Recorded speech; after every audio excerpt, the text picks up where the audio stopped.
Team India star batter Rohit Sharma చరిత్ర సృష్టించాడు. అంతర్జాతీయ క్రికెట్లో 20,000 పరుగుల మైలురాయిని అందుకున్న 4వ భారత ప్లేయర్గా నిలిచాడు. సౌత్ ఆఫ్రికాతో 3వ వన్డేలో రోహిత్ శర్మ ఈ ఫీట్ సాధించాడు. భారత బ్యాటింగ్ సందర్భంగా కేశవ్ మహారాజ్ వేసిన 14వ ఓవర్ 4వ బంతికి సింగిల్ తీసి ఈ ఘనతను అందుకున్నాడు. ఈ జాబితాలో సచిన్ టెండూల్కర్ 34,357 పరుగులతో అగ్రస్థానంలో ఉండగా విరాట్ కోహ్లీ 27,910, రాహుల్ ద్రవిడ్ 24,064 రన్స్తో రోహిత్ శర్మ కంటే ముందున్నారు. 2007లో అంతర్జాతీయ క్రికెట్లోకి అరంగేట్రం చేసిన రోహిత్ 67 టెస్టుల్లో 4,301, వన్డేల్లో 11,491 పరుగులు చేశాడు.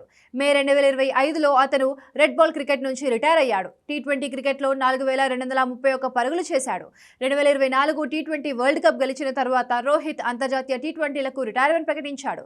ప్రస్తుతం ఈ టీమిండియా ఓపెనర్ కేవలం వన్డేలు మాత్రమే ఆడుతున్నాడు. యశస్వి జైస్వాల్తో కలిసి తొలి వికెట్కు 155 పరుగులు జోడించిన రోహిత్ శర్మ కేశవ్ మహారాజ్ బౌలింగ్ లో క్యాచ్ అవుట్ గా వెనుదిరిగాడు. సౌత్ ఆఫ్రికాపై ఇది 10వ 100 పరుగుల ఓపెనింగ్ భాగస్వామ్యం కాగా 12 ఏళ్ల తర్వాత ఈ ఫీట్ నమోదైంది. ఇదిలా ఉంటే సౌత్ ఆఫ్రికాపై అత్యధిక అంతర్జాతీయ పరుగులు సాధించిన భారత ఓపెనర్ గా రోహిత్ శర్మ రికార్డులు నెలకొల్పాడు.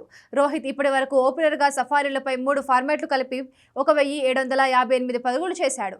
ఇంతకు ముందు ఈ రికార్డు భారత క్రికెట్ దిగ్గజం సచిన్ టెండూల్కర్ పేరిట ఉంది. తాజా మ్యాచ్ తో సచిన్ రికార్డును హిట్ మ్యాన్ బ్రేక్ చేశాడు. అలాగే వన్డేలో ఓపెనర్ గా అత్యధిక 50+ స్కోర్లు సాధించిన 3వ ఓపెనర్ గా రోహిత్ శర్మ నిలిచాడు. రోహిత్ ఇప్పటి వరకు 79 సార్లు 80కి పైగా పరుగులు సాధించాడు.